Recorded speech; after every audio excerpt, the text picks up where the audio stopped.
Hello friends, আমি সুমন। আশা করছি তোমরা প্রত্যেকে ভালো আছো, সুস্থ আছো।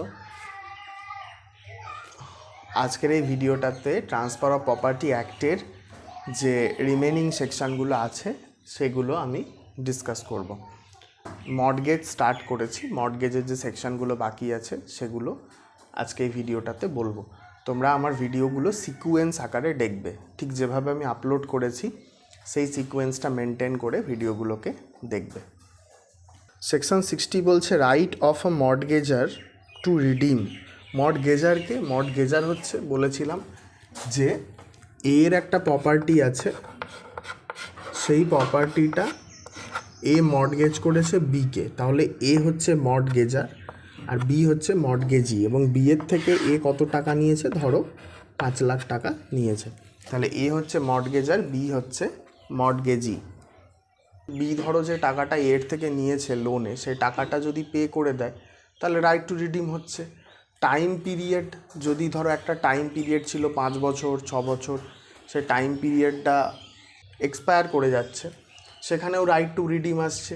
এবং ধরো সে এক্সটিংগুইশ করছে, সেটা কীভাবে এক্সটিংগুইশ করছে, রাইট টু সেল, মানে সে কোর্টে গিয়ে সেলের ডিক্রি নিয়ে এলো।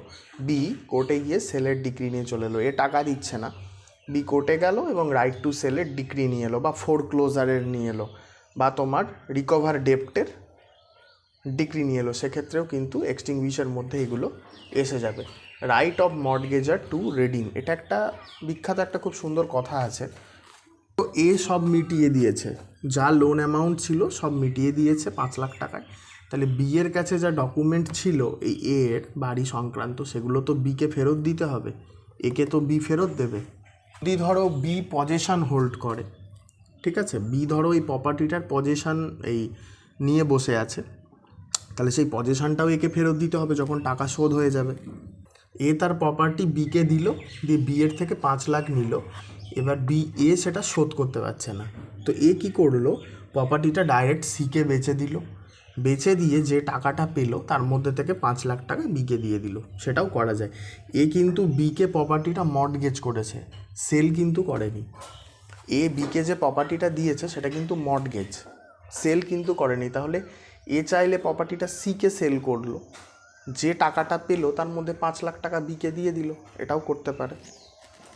টাইম ফিক্সড করা আছে যে এই টাইমের মধ্যে টাকাটা মেটাতে হবে, ধরো 5 বছর বা কিছু।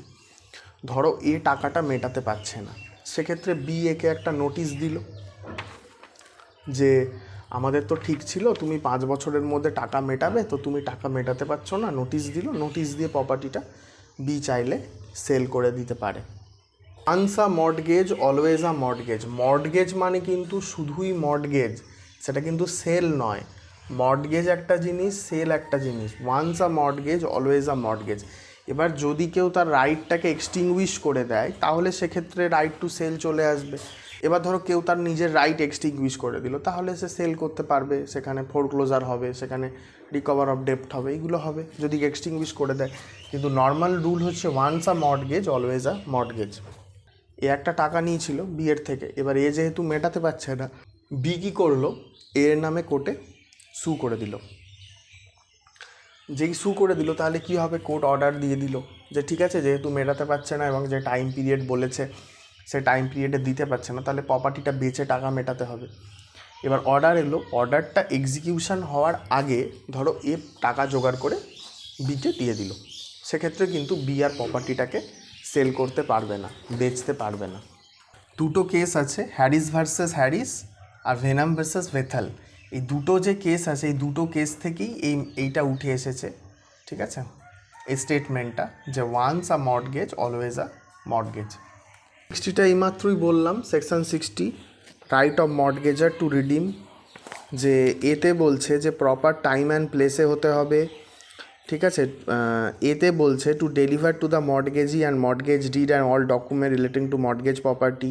বিতে বলছে where the mortgage is an possession of the mortgage property to deliver possession thereof to the mortgagor. সিতে বলছে at the cost of mortgagor either to retransfer the mortgage property to him or to such third person as he may direct. এইমাত্র যেটা বললাম যে টাকা মেটাতে পারছে না, তুমি সিকে বেচে দিতে পারো, এ ওর প্রপার্টিটা সিকে বেচে বিয়ের টাকাটা মিটিয়ে দিল, ঠিক আছে, এইভাবে করতে পারে। এরপর হচ্ছে যে 60 ক্যাপিটাল এ বলছে obligation to transfer third party instead of retransfer to mortgagor. এই যে থার্ড পার্টিকে বিক্রির কথাটা বললাম 60 ক্যাপিটাল এ। 60 বি বলছে right to inspection and procedure of document.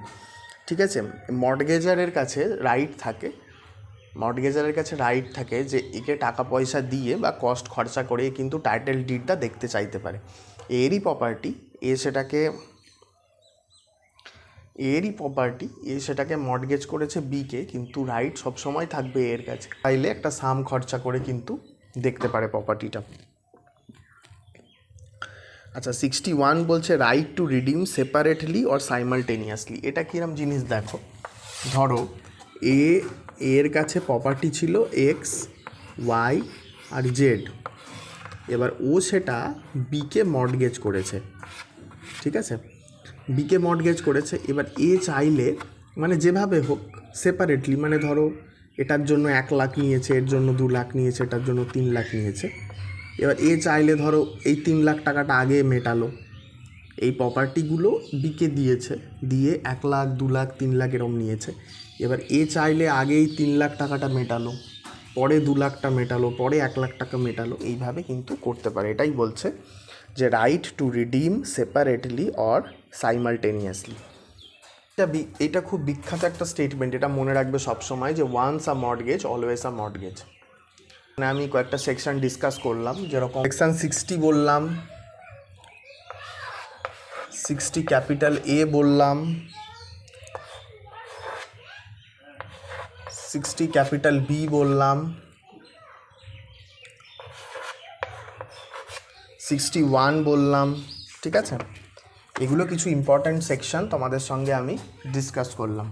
প্রত্যেকটা ভিডিও যেভাবে আমি সিকোয়েন্স আকারে আপলোড করছি সেইভাবে তোমরা সিকোয়েন্স মেনটেন করে দেখবে। আর আমার একটা হোয়াটসঅ্যাপ গ্রুপ আছে, সেখানে অনেক ল কলেজের স্টুডেন্টরা আছেন, ল রিলেটেড অনেক ইনফরমেশান শেয়ার হয়, চাইলে সেটা জয়েন করতে পারো। আর আমার সোশ্যাল মিডিয়ার লিঙ্ক, হোয়াটসঅ্যাপ গ্রুপের লিঙ্ক সব ডেসক্রিপশানে দেওয়া থাকবে। আর আমি নিজে ল এন্ট্রান্সের জন্য কোচিং দিই, চাইলে সেটা জয়েন করতে পারো। হোয়াটসঅ্যাপ গ্রুপ জয়েন করলি সেখান থেকে আমার কন্ট্যাক্ট নাম্বারটা পেয়ে যাবে, অ্যাডমিনে আমার কন্ট্যাক্ট নাম্বার থাকবে, সেখান থেকে জয়েন করতে পারো। তো thank you friends for watching this video.